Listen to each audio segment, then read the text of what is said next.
Good morning. I hope your day has been going well. This is the last Chem 223 lecture. And if you have the two quizzes, I've got piles going for them right there. Thank you so much. Should be good to go. Next week, the only day that we're going to meet on campus as a group will be Wednesday. So there's no labs, there's no lectures, stuff like that. So let's just talk about the schedule here real fast about what's happening. Today, make sure you turn in the two quizzes. Monday morning by 8 a.m., you should receive a link in your email to the take-home lab final. And Monday, as soon as possible, print it off, complete it, and then Wednesday at 8:45 in the morning, we'll meet in this room, all right, 1303. At that time, you'll turn in the lab final and also the organic chemistry lab, and then you'll also take the lecture final. So the lecture final, 28 multiple choice questions over all the chapters, Chem 221 through Chem 223. Make sure you bring your calculator. Pencil is cool. You'll have an access to a periodic table. You'll turn in the OChem lab and the lab final. And then the lab final itself will just do at the time of your lecture final. Has 5 questions over the labs that we've done this quarter. Work by yourself, but you can use your old labs. All right, that's legit. Don't use the computer, don't use AI, et cetera, et cetera. But you can totally use your old lab. So I'm hoping this isn't like too big of a deal. That'll be due Wednesday, 8:45 a.m. Grades will be posted, let me say Friday morning, but I think it's gonna be earlier than that. I just like to give myself a little extra time. Questions on any of that? All right, so what we're going to do with our remaining time, we're just going to go through some questions. Some of them I'll go through slow, some of them I'll go through fast, just to try and get through as many as we can. If you have questions, of course, at any time, let me know. Let's do this. All right, Lewis structures. One of those is not a correct Lewis structure. See if you can figure out which one is wrong. And when it comes to wrong Lewis structures, I look for things like the atoms need to have 4 bonds unless it's third period and higher. I like to make sure the number of electrons is correct. See if you can figure that out. We'll talk about it here in just a second.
All right, let's review Lewis structures real fast. Let's do, for example, D, all right?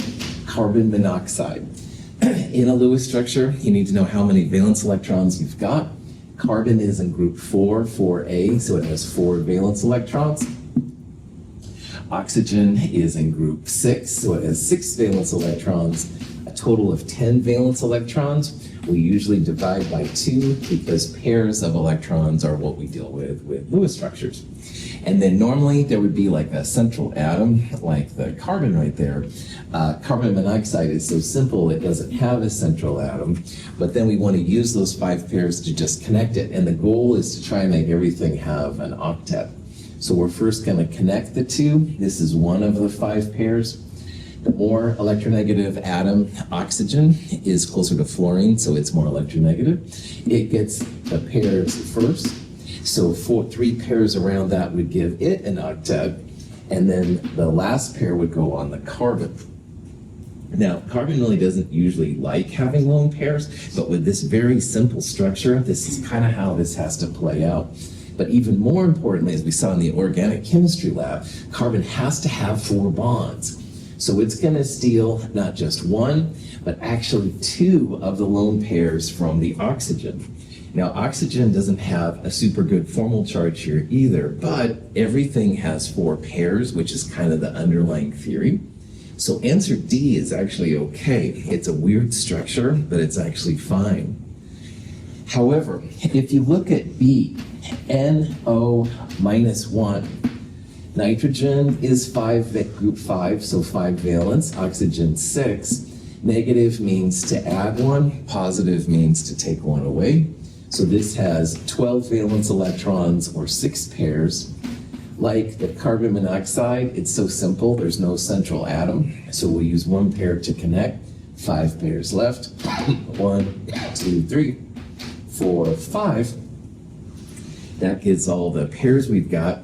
Nitrogen has 1, 2, 3 pairs. It needs to have a 4th one. So NO minus 1 would only have a double bond. It wouldn't have a triple bond. So this one is the incorrect structure. This is actually the structure for NO plus 1. If you took away one of these pairs, like this one right here, then you'd have to make a triple bond between the nitrogen and oxygen. So this is technically NO plus 1. NO minus 1 would have just a double bond on it. So, but again, the purpose here is just to remind you about Lewis structures. All right, just as simple ideas about how this all goes together. Questions on that? Sweet. Okay, formal charges are pretty important. They tend to tell the most stable version of the molecule, and it also shows where those charges are. So see if you can figure out what the charges are on that oxygen, carbon, and that oxygen right there. We'll talk about it in just a little bit.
Okay, there are different ways to calculate formal charge.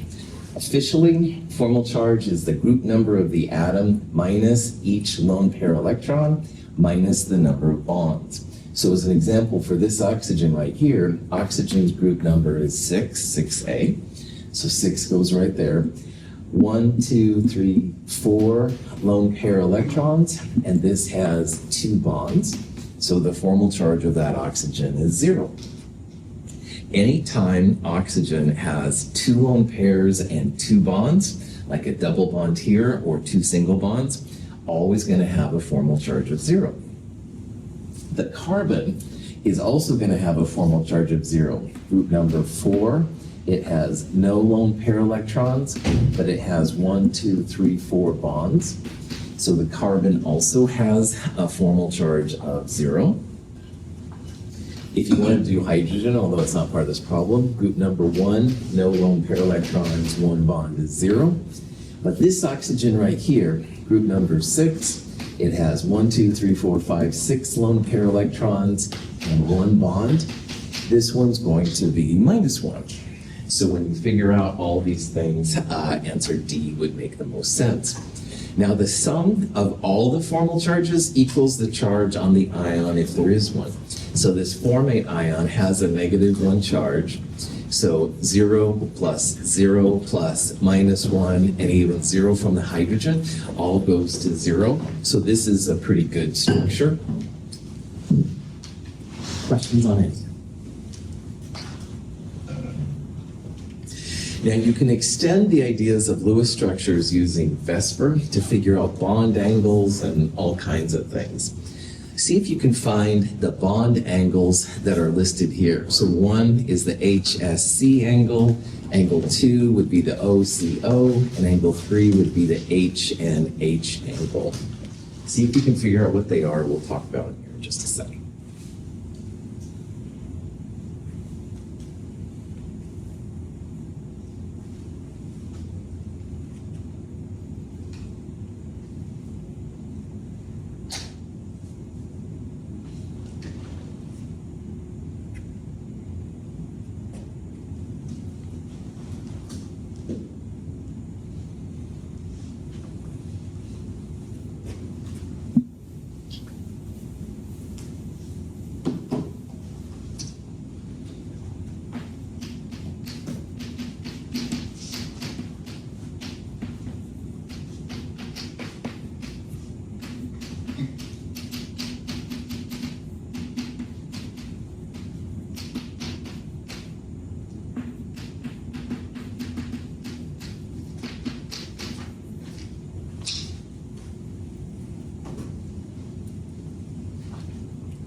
Most bond angles in organic chemistry, which is basically what this thing is up here, fall in one of these three categories, all right?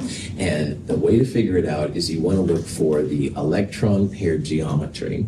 So as an example of that, this sulfur right here, this sulfur has two bonding pairs, one to the hydrogen and one to the carbon, as well as two lone pairs. So anytime you have 4 clouds around a central atom, i.e. 2 bonding pairs, 2 lone pairs, that's going to be tetrahedral. And the angles around that are 109 degrees, 109.5, whatever, okay? A lot of times scientists refer to that as sp3 hybridized because that's what the origin is. But what's really important is that this structure, it looks like this is 180 degrees. But it's not, all right? This is just a convention to show like how the atoms are put together. The actual angle is 109, and you as the hip chemist can figure this out, woohoo! So S here is a 109 degree angle, so it's gonna be B or C. If you go over here to this angle right here, angle 2, this carbon has a double and 2 singles. And like we talked about, double bonds, it's like all the electrons are packed on top. I call the double bond like a piece of bread in a sandwich, all right? It's like above and below the sigma parts. So this is one big cloud of electrons, this is another cloud, and we've got a third cloud. So 3 clouds will try and be as far apart from each other as they can. That would be 120 degrees. And then finally, this nitrogen down here has 1, 2, 3 bonds and a lone pair, 4 clouds. That's gonna be tetrahedral, that's gonna be 109. So answer B here would be the correct one. If you had a triple bond and a single bond or 2 double bonds, that would be when you have a linear 180 degrees. But in this case, none of them are linear, stuff like that. So. Questions on that? Now, fresh on our understanding of OChem is the formulas of some of these families, all right? And as an example of that, an alkene has a formula. So for every number of carbons N, you'll have some relationship of the hydrogens. And see if you remember which one of these is the generic formula for an alkene, or maybe it's none of them, all right? Think about that. We'll talk about it in a little bit.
So when carbon makes bonds, carbon always has to have 4 bonds. That's basically organic chemistry and biochemistry in a nutshell. So if you have 2 carbons coming together, there are 3 common kind of combinations that occur in organic chemistry. The first one up here I drew has a single bond between the carbons. Carbon has to have 4 bonds, so that means there would be 3 hydrogens off each carbon. This one right here is a carbon-carbon double bond. 2 bonds means you need 2 hydrogens then to make 4. And finally, this last one down here is a triple bond. So if that's 3 bonds, there'll only be 1 hydrogen needed on both sides. Which one of those is an alkene? Second one, good, right on. This one right here is the alkene. ENE means double bonds in organic chemistry. This is an alkane. This is an alkyne. So ANE is the single bonds, ENE is the double bonds, and YNE is the triple bonds. So if nothing else from this OChem, I want you to hear those names because they get thrown around a lot in organic chemistry. Questions on that part? Okay. So if you think about these formulas, there are 2 carbons, and 2 carbons have 1, 2, 3, 4 hydrogens. And amazingly, all the alkenes fall in that category. So for every N carbons, you'll have twice that number of hydrogens. This is the formula for an alkane. Alkanes have extra hydrogens relative to the alkenes. This is the formula for an alkyne. All right, a triple bond has less than it is.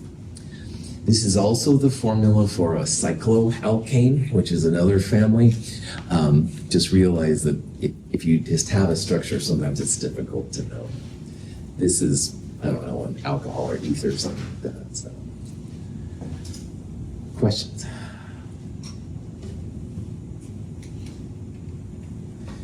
Here's a gas law question from Chem 222. Here's a question. We've got a volume, we have a pressure, and a temperature. And the question is, what will be the volume of the sample of gas if the pressure changes? But note that technically the temperature is the same. So see if you can figure out what this answer will be. We'll talk about it here in a little bit.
With these three equations, you can rock the gas laws, all right? PV equals nRT, it's the classic ideal gas law equation.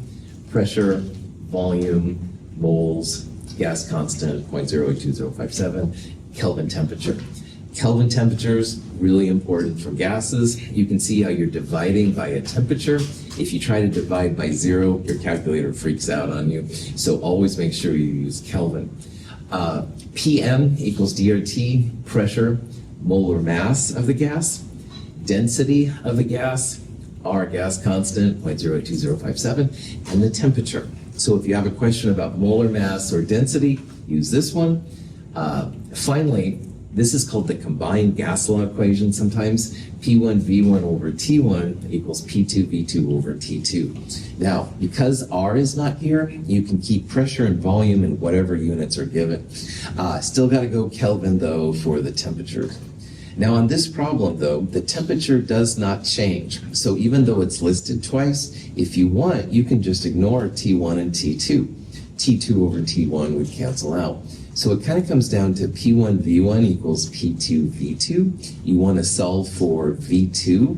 You can leave the units as is. So what I would do, lazy chemist, 695 times 222 divided by 333, all right? If you want to go to liters, divide by 1,000, cool. You want to go to atmospheres, divide by 760, cool. But you don't have to on this problem if you don't want to.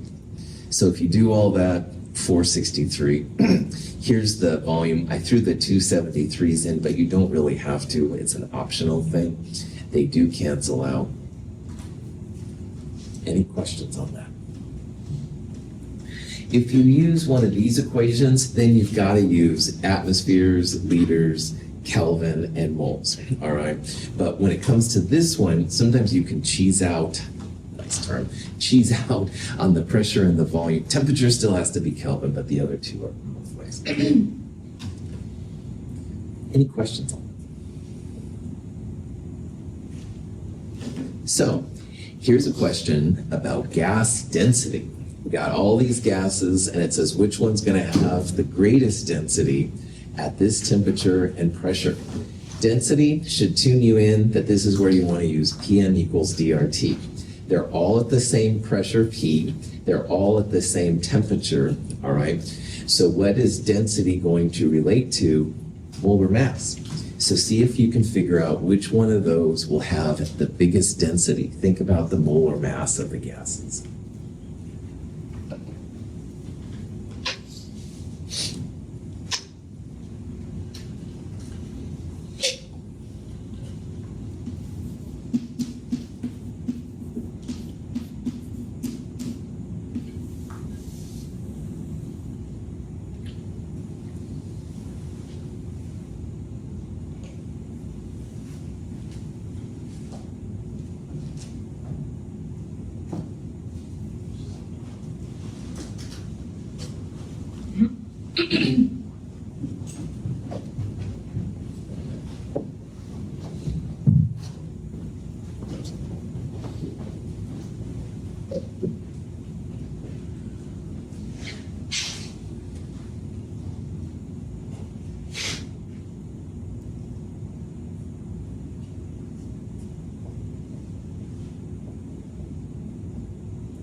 Okay, so molar masses are these red numbers up here. H2, for example, is a diatomic, so you take twice this number, but 1 times 2 is 2. This would be about 2 grams per mole. Nitrogen, 14 times 2, 28. Oxygen, 16 times 2, 32.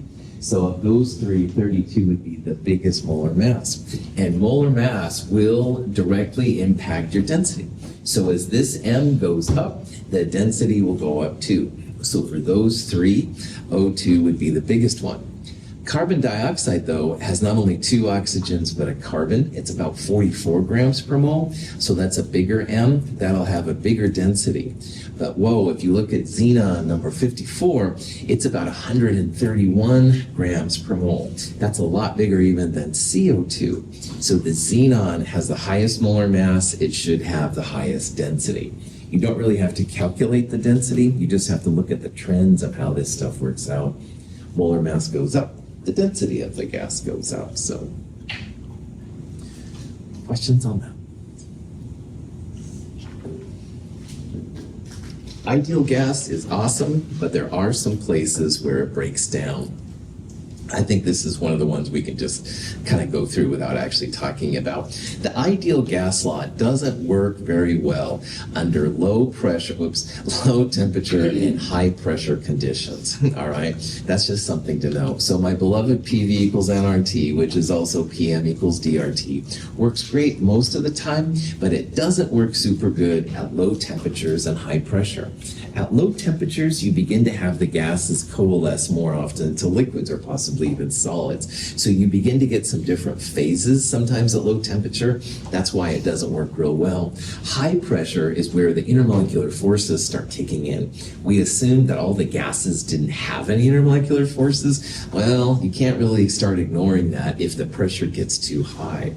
So the van der Waals equation was what we used to talk about when the ideal gas law doesn't work very well. Just kind of in the back of your mind, know low temperature, high pressure.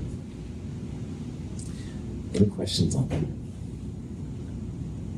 that? Cool. This is a question from the solid state stuff we did in Chem 222. This is a sodium chloride lattice, all right? The green atoms are chloride and the blue atoms are sodium. And the question is, for example, if the green here is chloride, how many nearest neighbors does each atom have? Now, a nearest neighbor is literally how many pieces kind of like surround it. And you can see how there's lines here, maybe to tell you, hint, hint, how many nearest neighbors there will be.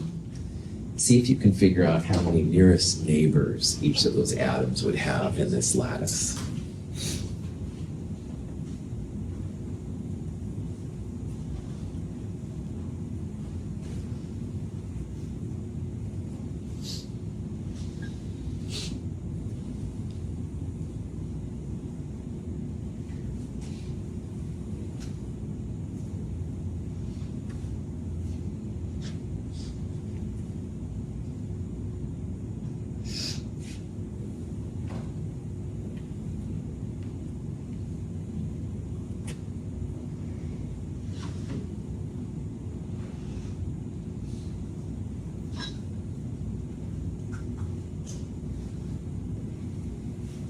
Fantastic. So look at this blue sodium right here, all right? And we're trying to count up how many chlorides are kind of directly in its path. So if you look here carefully, there's a chloride there and a chloride there along that axis. There's a chloride there and a chloride there. That would be 4 nearest neighbors. But there's also a third axis, like the up and down axis. So this chloride also has 1 up there and 1 down there. So the nearest neighbors here would be 1, 2, 3, 4, 5, 6 atoms around it. If you have a question here about nearest neighbors, just realize that it's the number of atoms that kind of directly come in contact with it. So this particular atom has 6 nearest neighbors. Most of the ionic things we did are 6 in the common area. Question? Yeah. So if it's about nearest neighbors, just really look at the atom in the middle. Yeah, exactly. That's exactly it. It's that simple. So good. You can find, Jaden, the formula of these things from there. That's where they use these kind of things to do it. So good. Okay. Boiling points. All of these are water-based solutions, but not all water-based solutions have the same boiling point. So see if you can figure out which of those would have the higher boiling point, the highest boiling point, all right? Maybe they're all the same. Maybe you don't have enough information. You have it.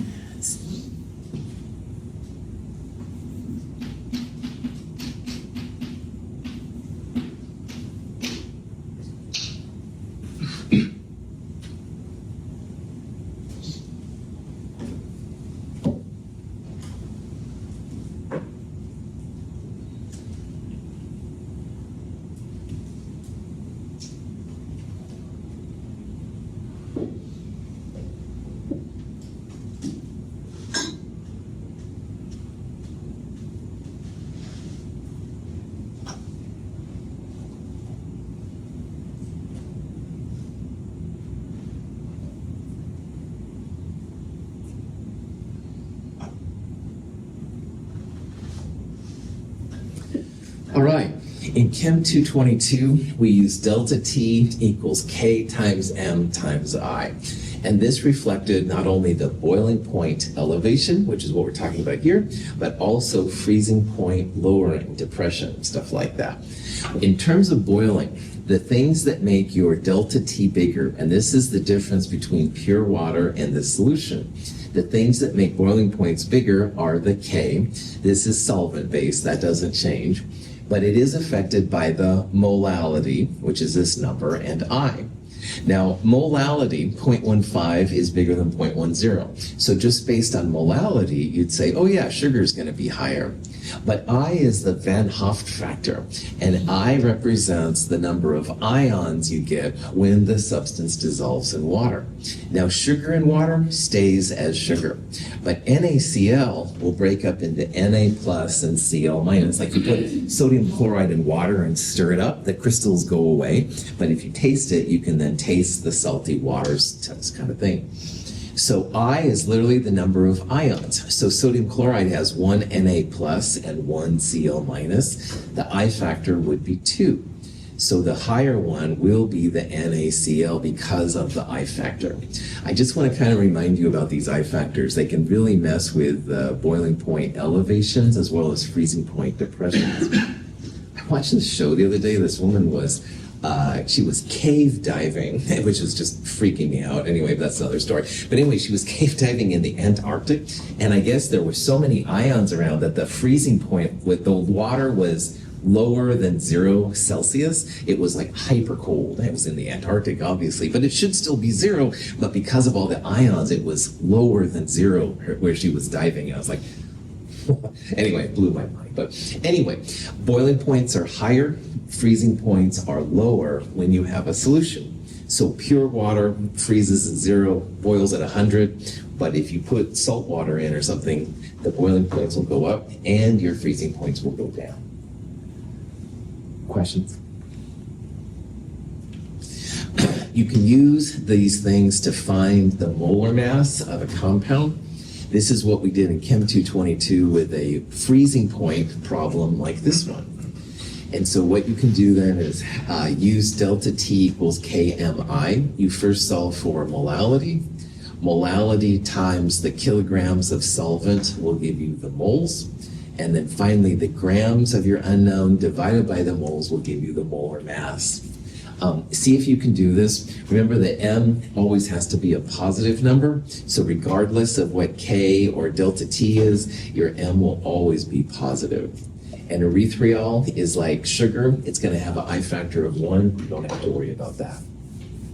We'll talk about this here in just a second.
Okay, to solve this, molality equals delta T divided by K. So minus 0.762 in this problem divided by 1.86. This number must be positive. So if you get a negative here, just absolute value it, make sure it's positive. And molality times the kilograms of solvent, 50 divided by 1,000 is 0.05 kilograms. That'll give you the moles of solute. And then the grams of solute, 2.50 divided by the moles, will give you the molar mass. If you got 122 grams per mole, you are good to go. So even though technology gives us great skills and we got these cool black box things you can put a sample in to get molar mass out, this is a chemical way just to make sure that everything is calibrated in your black box. You want to make sure that the numbers you get actually make sense. So this is a nice way to kind of verify what's going on. So, questions? This is a kinetics question. It says basically, what is the rate law for this reaction, A plus B going to C? Now, at first, I'm just going to talk about this one. The rate is the change of the concentration divided by time. This is how chemists think about the speeds of reaction. And in this case, these numbers right here are the different rates, but you can see that they change. And they change because A and B concentrations are varied. So when a chemist figures out a rate law, it's rate equals K times A to the X times B to the Y, something like that. And A and B are the rate orders. K is the rate constant. And so, like we did in Chem 222, you first want to solve for X and Y, and the last thing you can do is solve for K. So these numbers right here, 404, etc., those are the K values, and you can figure out the constants.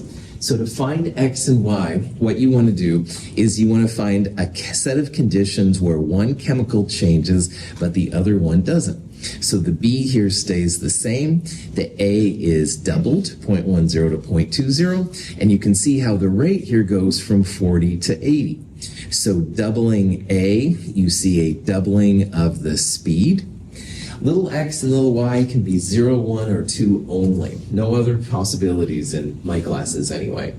So if x was 1, doubling something to the first power, you would expect the rate to go up by the same amount. So 2 equals 2. So A here is a first order reactant. Now B, what I would probably use is I would use the last trial and the first trial. And I would use those because A does not change, it stays at 0.10. So any effect over here will be the result of B. So 0.10 to 0.20 is a doubling of B, but notice how the rate stays the same. So if you double the B and the rate stays the same, that's going to be a zero order reactant, i.e. B does not affect how fast the reaction goes.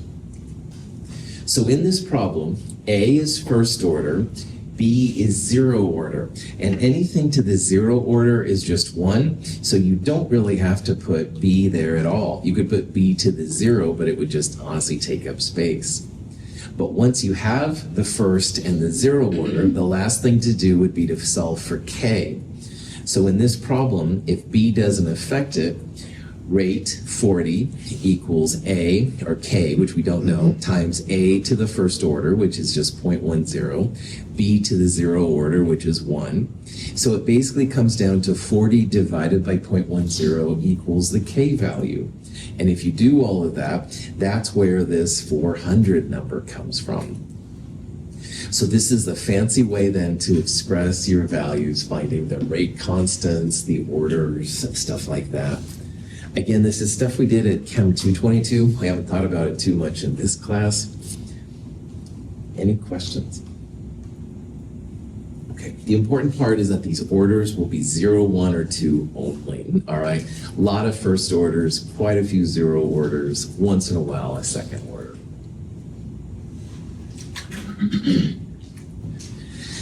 Another part of kinetics we talked about a lot was half-life, all right? And here's a graph showing some chemical decomposing. It starts at a higher concentration and it goes to a lower concentration. This is the time in minutes. What is the half-life? So use the graph to figure out what the value will be for the half-life. What is half-life?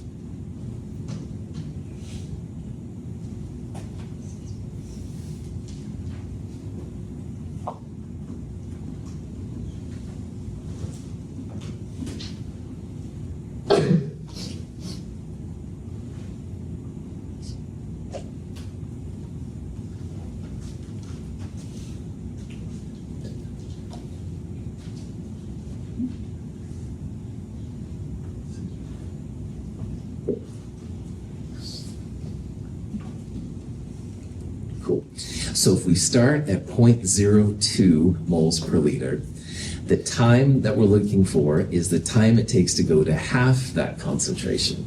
So from 0.02 to 0.01, for example. And you can see at this dot right here, this dot is at this time, which is 654 minutes. So the half-life here would be 654 minutes. Remember, half-life is half of what you start with. So 2 half-lives is not 0. You'd be down to 1/4 of it, which is this value. 1/8 after that, 1/16, et cetera, et cetera. Questions on that? This problem uses the first order integrated rate law, which is natural log R over R0 equals minus KT. And sometimes this is coupled with half-life, 0.693 divided by K. So in this problem, we have a half-life, 8.04 days. That's the T1 half. We're starting AR0 with 8.8 micrograms. And the question is, what amount is left after 32.3 days? So 32.3 days is T. You can solve for K, half-life. K equals 0.693 divided by the half-life. The only thing then you don't have is R. That's how much is going to be left, all right? So think about this here real fast. We'll talk about it in a second.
Okay, I'm running out of time, so sorry, I'm gonna have to cut this a little short.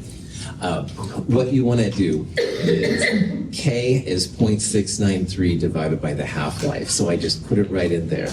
So natural log, we're trying to solve for A. To get rid of the natural log, we do the e to the power of thing. It comes out to be 0.54 micrograms. All right, so it's a pretty small amount of material. Questions on that? Okay. If you want to watch the full explanation, I have a video that goes through all this. I'm going to have to kind of buzz through this. In this question, it says, which species is a catalyst? A catalyst is something that's used up and then it's recreated at the end. So if you look at this carefully, one of the NO2s is used up here and recreated right there. So NO2 would be called a catalyst. This is a self-catalyzing reaction. An intermediate appears in the reaction and then disappears in the mechanism. So NO3 would be considered an intermediate. This is a problem where we want to find the missing particle. The top numbers on the left equal the top numbers on the right. So this unknown particle, 239 equals x plus 239. X is just going to be 0. Lower numbers, 92 equals x plus 93. When you do the math, x is minus 1. So this comes out to be a beta particle. If you have 0 on the top and minus 1 on the bottom, it's a beta particle. It's basically like a fancy electron. Questions on any of that? All right, bear with me a little bit here.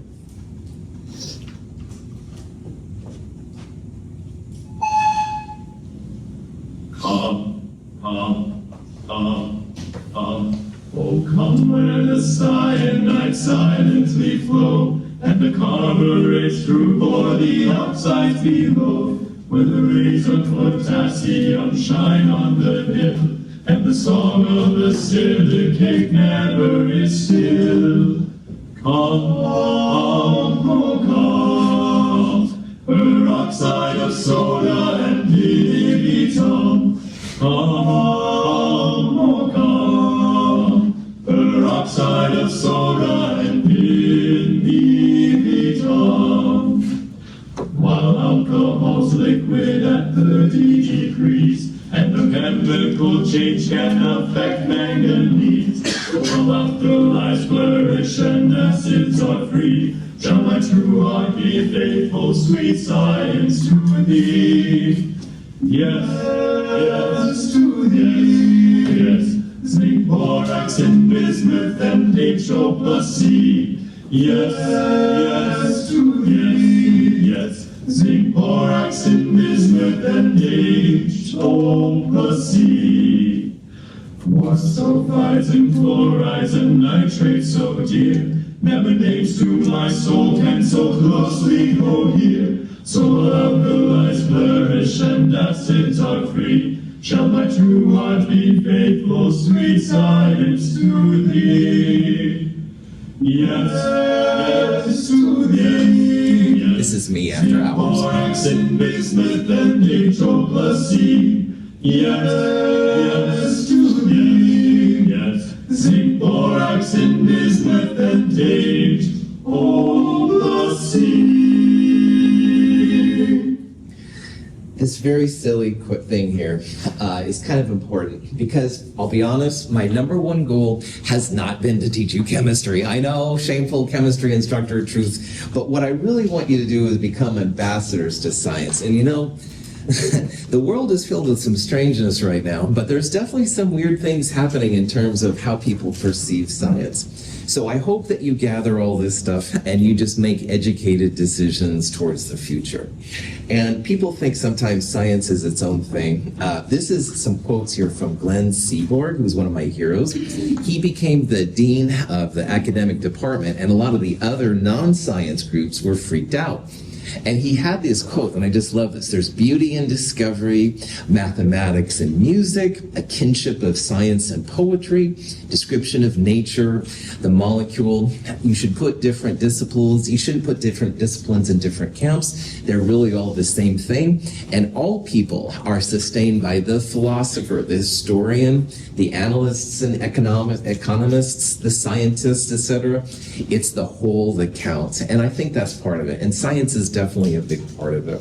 So as you go past now, and I've seen some of you since Chem 150, some of you just joined me in Chem 223, but to all of you, I hope you remember these things and go forward and just try and bring some enlightenment to the world, whatever that means. But it has definitely been my honor to have you as your instructor. I wish you the best in finals. If I can help with anything, let me know. We're done with Chem 223. So have a great weekend. I'll see you next week, Wednesday only, 8:45, this room. If you have any questions, email me. Have a great weekend.